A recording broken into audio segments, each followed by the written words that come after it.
اسی لیے فرمایا کہ قیامت کے بعد جب جنتی جنت میں چلے جائیں گے تو جنت میں جب پہنچ گئے، منزل مل گئی، مقصود مل گیا، مدعا مل گیا، کہانی جو تھی ختم ہو گئی، لیکن جنت میں پہنچ کر بھی ایک تھوڑا سا طبقہ ہوگا جس کی چیخیں عرش پہ سنائی دیں گی، وہاں بھی ایڑیاں رگڑیں گے۔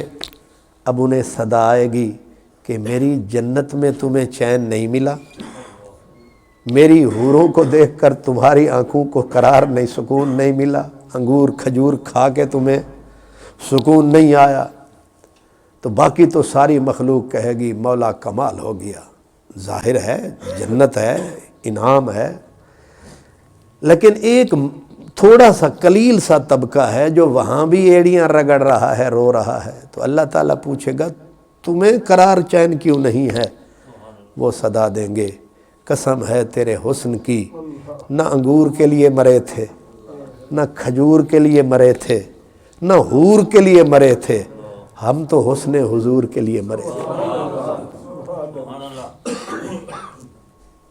تو سامنے آ، میں سجدہ کروں تب لطف ہے سجدہ کرنے کا، تو اور کہیں میں اور کہیں، تیرے نام کو سجدے کون کرے۔ اس منزل پہ کہتے ہیں کہ جنت میں پہنچ کر بھی مجھے قرار نہیں، یہ کوئی اور جگہ ہے، مقام یار نہیں۔ عشق کوئی انوکھی سی شے ہے،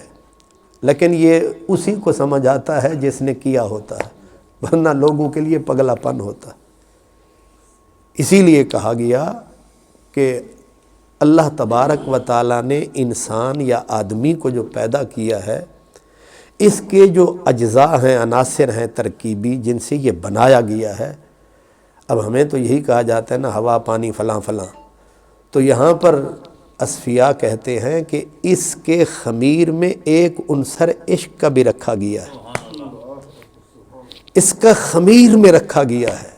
اب میل کچیل اتنا ہو گئی کہ اس نے دبا دیا اس جذبے کو، وگرنہ اگر یہ صفائی ستھرائی ہوتی جائے تو وہ جذبہ بھی کہیں نہ کہیں سے ابھر آتا ہے، وہ بھی سر اٹھاتا ہے۔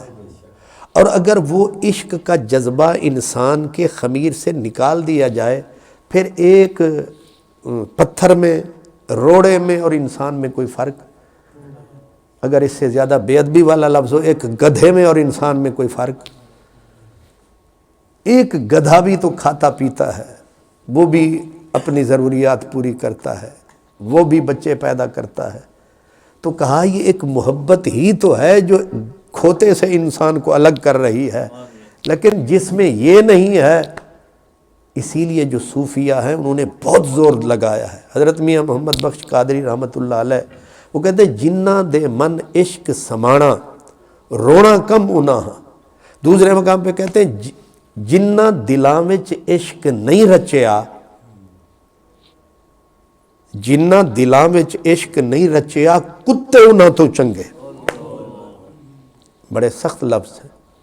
اب ہم اچھے بھلے انسان ہیں، حضرت صاحب ہیں، لیکن اگر حضرت صاحب کے سینے میں عشق و محبت کی دولت نہیں ہے تو پھر میاں صاحب کے نزدیک یہ کہاں پہنچ گئے؟ جنہ دلاں وچ عشق نہ رچیا کتے انہاں تو چنگے۔ آگے دلیل دیتے ہیں، کتا کسی کام تو آتا ہے، یہ تو ناکارہ سی پھر مخلوق ہے۔ مالک دے در راکھی کر دے صابر بھوکے ننگے، کتنی صابر بھوکے ننگے۔ تو روز کھاتا ہے، کئی بار کھاتا ہے، کیا کیا کھاتا ہے، کتنا کھاتا ہے، وہ کچھ نہیں کھاتا پھر بھی نبھاتا ہے۔ بھوکا ہے، تیرے تن پہ تو کبا ہے، جبہ ہے، ٹوپی ہے، اوپر دستار ہے، کتنے کپڑے، پھر سوتا ہے تو رضائیاں کتنی طرح کی، تیرے بستر کتنے طرح کے ہیں۔ اس لیے صابر بھوکے، صابر بھی ایسا ہے کہ تجھے روٹی نہ ملے تیری تو باہیں سر پہ آ جاتی ہیں کہ آج بڑے بھوکے رہ گئے۔ وہ کتے کو تو اپنی بچی ہوئی نہیں 3 دن باسی روٹی کا ایک ٹکڑا بھی ڈال دیتا ہے تو وہ کھا کر پھر تیرے دروازے پہ بیٹھا۔ دلیل بڑی مضبوط دی ہے اگر غور و فکر کیا جائے کہ جنہ تنا وچ عشق نہیں رچیا کتے انہاں تو چنگے، مالک دے در راکھی کر دے تے صابر بھوکے ننگ